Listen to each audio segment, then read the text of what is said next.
Okay, our friends at USA Today have stuck together a top 10 list, and the people at USA Today are actually not idiots. So I'll start with that. They cover the teams on day-to-day basis. Now, this is a group of people who um, cover the league, and this is who they say are the top 10 guys in the league. You tell me if they've got it right. Will Anderson from Alabama is their number one player in the SEC. I think a lot of people really feel like he could be a top five pick, if not number one overall. It's just going to be tough for a non quarterback to be number one overall. He got over 150 points in terms of racking up nearly not all of the first place votes, but a lot of them. Then Bryce Young at number two, Alabama quarterback, Heisman Trophy winner. Number three and four are both Georgia players. Brock Bowers at number three. This is a guy who was looked over by the Mackey Award a year ago, the tight end award. Um, I don't know if there's a clause in their award that doesn't permit that to go to freshmen. You get that sometimes in some of these awards, but it is stunning to me that he was not in that in that discussion. So I don't know the John Mackey Award that was given out, and it was not given to Brock Bowers, who I think was quite clearly the best tight end a year ago. Trey McBride got it instead. Kyle Pitts the year before, who was, I would say, certainly the best tight end in college football at that time. And then Jalen Carter, a guy who I've talked about quite a bit at Georgia, who was arguably the best defensive player for the Dogs a season ago. He will be back in 2022. Jalen Carter is considered by the folks, this panel at USA Today, as the number four um, player in the league coming into things. Kayshawn Boat, I don't know how to pronounce his last name, over at LSU. 14 touchdown receptions already, a big time receiver for the Tigers. Question is, can LSU pass the ball effectively? Uh, they've always had players at LSU. And speaking of guys that throw the football, Hendon Hooker comes in at number six. I think this might be a little bit high. Hendon Hooker is really good. I just don't know if he's the sixth best player in the SEC. There's a couple of Georgia players I would have in front of him. I would think that another tight end at Georgia, Eric Gilbert, would be one guy that I would think about being a better player than him. And I know we're not allowed to put offensive linemen on these lists just because they don't quote make plays. But this is ball in your hand bias, if you want to call it that. That criticism aside, Hendon Hooker is really good. There's not much question about that to me. Now, let me add this one last thing about Hendon Hooker is when you look at his production, the criticism that goes towards Stetson Bennett a season ago about how, you know, Georgia loses every time he throws for 30 passes or more in a game. That's the case with Hendon Hooker as well. He has not won a game in the SEC or while at Tennessee throwing 30 passes or more. They just have not been successful. But he is a really good player. Number six, maybe a little bit high. Jordan Battle comes in, the senior safety at Alabama at number seven. Now here we are with an Alabama offensive lineman at number eight, and then Cedric Tillman, number nine for the Vols, a receiver who goes hand in hand with Hendon Hooker. Tank Bigsby's number 10. He should probably be number three or five. Tank Bigsby is Tank Bigsby. Now I don't want to go too far here. Tank Bigsby is as good a running back in the SEC as we've seen uh, since now suddenly the Alabama running back's name escapes me from 2020. Um, there's not been a lot of guys from Todd Gurley on since, like, let's just say since Nick Chubb left in 17. There's not been a lot of guys better than Tank Bigsby. Now they asked him to do a lot at Auburn, and I think that's a concern. But in terms of straight up football players, I would have him higher on this list. He is tough to deal with. Now Georgia deals with him. Georgia dealt with Hendon Hooker. That doesn't mean those guys are. Georgia dealt with Bryce Young, just being straight up. I mean, if you have a really good defense, you can slow guys down. Most teams don't have what Georgia had a season ago, and Georgia won't have it this year. They will have really good players. They won't have what they had then. Make sure you're picking up DAWGSTRUCTION. A lot of folks still ordering this, and I'm going to run out of books soon. So make sure you are ordering it. It doesn't mean I'm going to be done selling the book. It just means I run out and there's a slight delay. 80 pages, full color. I got a note from someone in Hawaii today. Speaking of Bryce Young, there's an image of him. I got a note from someone in Hawaii talking about how nice it was to get DAWGSTRUCTION. If you order DAWGSTRUCTION today, it's a great deal. You also get our 2022 preview. We've got 6 weeks left until the season starts. You're going to want to get this now. This could run out. So pick up DAWGSTRUCTION and you get the magazine included for free. Do it today. It is the best chance of you getting this this package to you as quick as possible. Our friends at Red Zone also have both. I think they still have the book. They definitely have the magazine. Get these before I run out of them.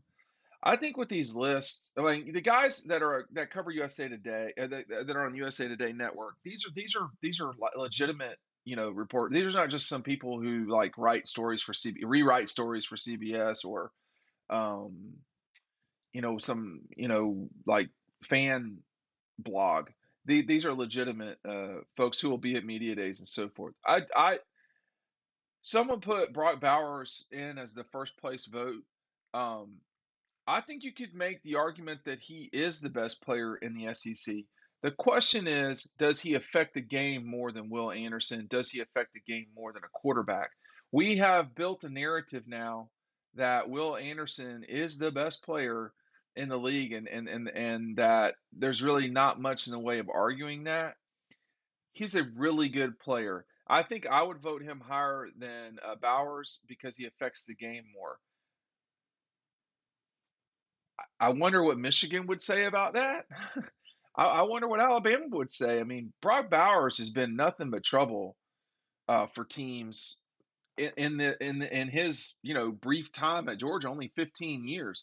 This one play from Bowers is kind of indicative of what he can do. This was a short, almost screen-like pass that Stetson threw to Brock Bowers during the Tech game, and he took it the distance. We also write about this in the season preview back here, where we have the 89-yard. We talk about the 89-yard touchdown play for Bowers, as well as the 77-yard touchdown against Georgia Tech. And the reason why maybe you'd want some opinion from the Alabama folks is because when it came down to it, and the A.D. Mitchell catch was probably, it's hard to say what's the most important play of all of the plays in the national championship game. This was a big moment. But what I don't have in DAWGSTRUCTION is the catch that put Georgia up 8 with like 3 minutes to go. And that throw was to Brock Bowers. And it was a quick throw, one blocker. It was one-on-one. He had one guy to beat, and he beat him easily. This league is so full of guys that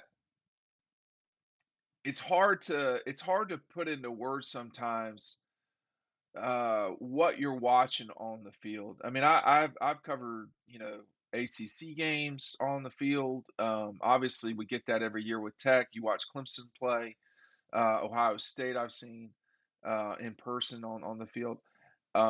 Nebraska, Alabama, Michigan, etc. In the SEC, you're getting guys that have long limbs, that have quick twitch and burst. They have so much that you just don't see elsewhere. And it's hard to explain how it transfers so quickly. It seems like when the ball gets to a playmaker, it is amazing how fast they can explode. And guys like Anderson, who are edge guys, their explosion off the edge also is pretty, I don't know about breathtaking, but pretty amazing. this group of guys, I mean, Anderson's going to be a first round guy. Bryce Young will be as well. Brock Bowers will. Jalen Carter will for sure. The other players, I'm not sure if I'm smart enough to know if they will be first round guys. I don't know that Tank Bigsby will because he's a running back. But these guys are all exceptional. And if you were to watch them play in high school, I mean, watching Jalen Carter in high school, watching Tank Bigsby in high school, it wasn't even close. I mean, Jalen Carter was the best punter I saw the year he played um, at oh man, Ocala. Where was he at? Anyway, wherever that was, it was not Ocala, but it was the league is so jammed of guys, jack jammed, whatever you want to call it, that it's hard to argue with this list other than trying to stick other people in it. I mean, is just as an example, well, one guy we could be talking about, and I don't know if he'd be a top 10 player, is Kendall Milton. Um, that is totally possible. We are also not discussing Keely Ringo. Um, I think you could have another defensive lineman have some discussion there. But Warren Mcclendon not being Warren Mcclendon's value, I think at times is lower than it should be. Broderick Jones, who's only played so much, but I think his potential is significant. And then Cedric Van Pan as well. Now I don't know if these guys are top 10 guys. And then another guy that a lot of people really there are two other guys I'll mention that people are very high on. Lad McConkey and AD Mitchell. They are both exceptional players. You know, if you get on here and you start talking about Stetson Bennett should be a top 10 player in the league, people are going to laugh at you. But he compares, perhaps not favorably, but he compares with Hendon Hooker for sure. And I'm not going to get off that drum beating because just look at the statistics. And it is what it is. And you know, they are similar quarterbacks in that they are very impressive with their feet. KJ Jefferson as well.